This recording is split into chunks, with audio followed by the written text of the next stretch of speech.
आदत यानी कि हमारे जीवन का बहुत बड़ा हिस्सा कह दिया जाए कि आदत होती है। जैसे किसी को जल्दी उठने की आदत, किसी को देर में उठने की आदत, सुबह से उठ कर के चाय पीने की आदत या व्यायाम करने की आदत, किसी को बोलने की आदत, किसी को निंदा बुराई करने की आदत। ऐसे देखा जाए तो पूरे जीवन काल में हम अपना स्वयं नहीं गिन पाते कि हमारी कितनी आदतें हैं। आदत यानी कि हमने जिस जिसको अपना लिया, अपने जीवन का हिस्सा बना लिया, उसे ही कहा जा सकता है कि हमारी रहनी में जो बिल्कुल जिसमें हम रच पच चुके हैं वो हमारी आदतें हैं।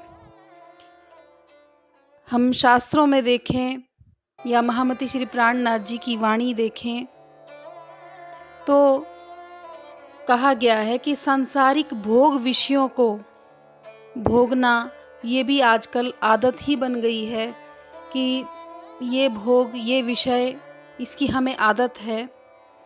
तो कहा गया कि सांसारिक भोग विषयों की का आदती कदापि नहीं होना चाहिए।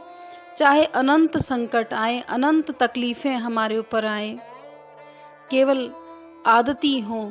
बाकी आदत कहा जाता ना कि आदतें छूट भी जाती हैं। बाकी सब चाहे आदत छूट जाएं, परिवर्तन होता है संसार में, हमारे जीवन में बहुत परिवर्तन होते हैं। कई आदत ना चाह करके भी छूट जाती हैं, पर एक आदत कभी ना छूटे, चाहे कितने संकट आए। हमारी आदत हो भक्ति की, भजन करने की, परमात्मा को याद करने की, उनको भूलने की आदत ना हो जाए।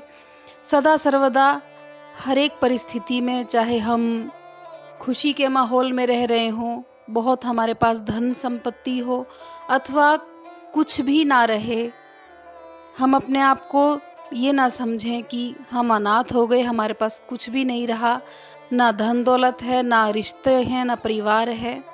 एक आदत हो जाए कि हमारे साथ हमारे परमात्मा सदा सर्वदा हैं।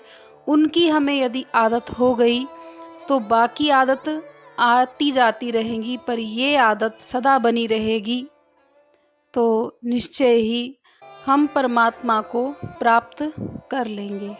प्रणाम।